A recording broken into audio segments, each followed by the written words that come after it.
I've just received the 30th anniversary edition of the Silmarillion.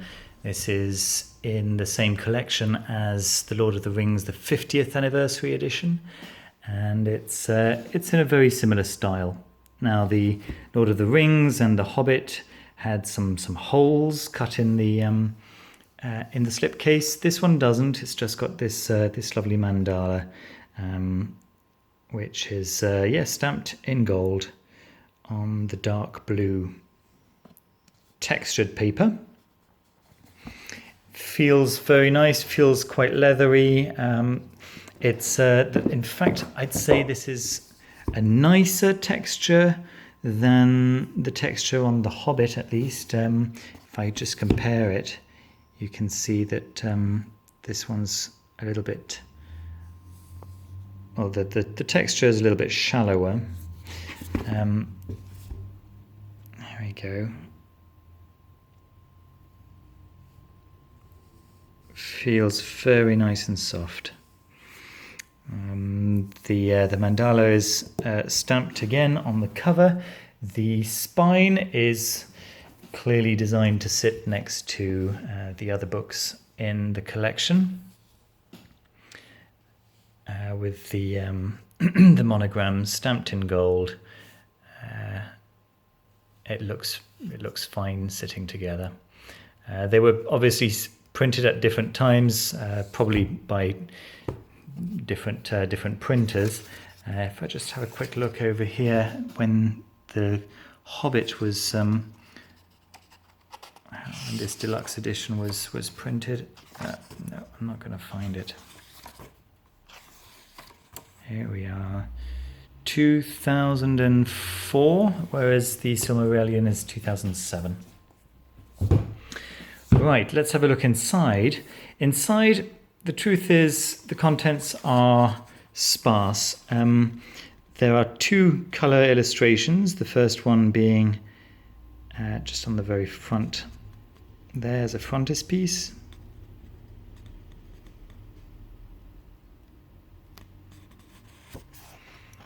The end papers are grey. And then the second one is the mandala itself, immediately on the back.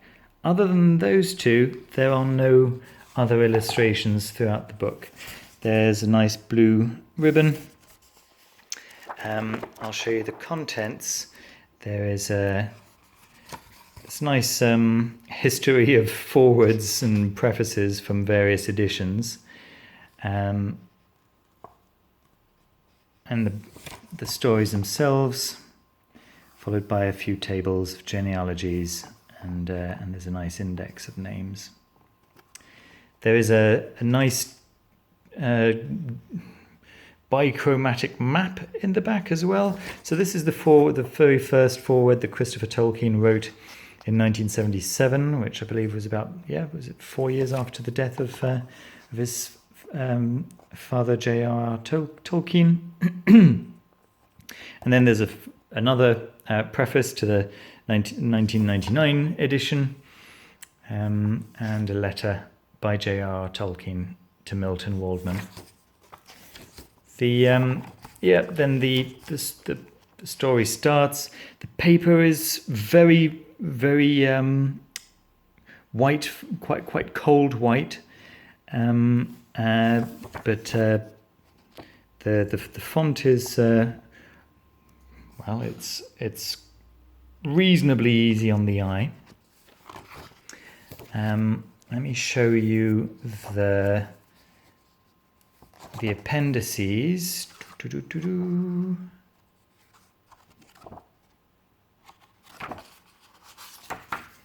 Come on, we can do this. There we are. So here we are. There are about 4 pages of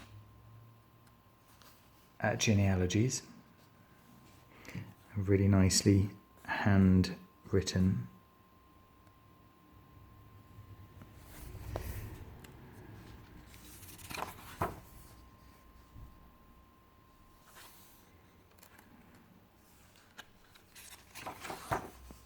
The last one.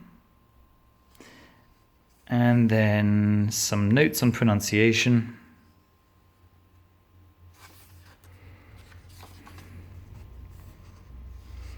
and an index of names. There we go.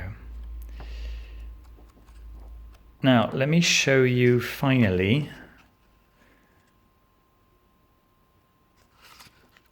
the map, which is in the back, this two-tone map of Beleriand and the lands to the north.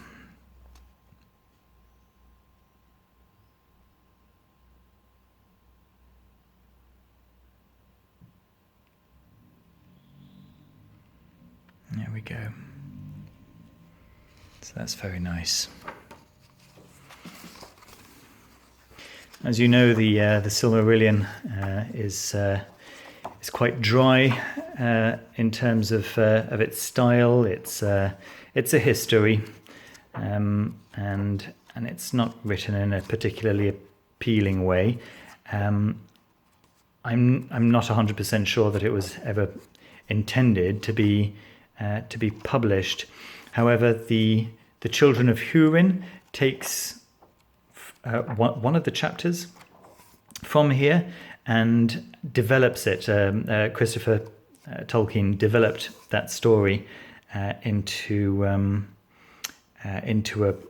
fully fleshed out narrative story. So I'll be doing a review of that in the very near future with some beautiful illustrations by Alan Lee. There we go. That's my review of the Silmarillion, the 30th anniversary edition. Very nice book. Hope you liked the video. I hope you liked the book. And if you did like the video, I'd be really grateful if you'd give us a thumbs up and maybe consider subscribing if you haven't already. Thanks ever so much for watching, and see you soon. Bye.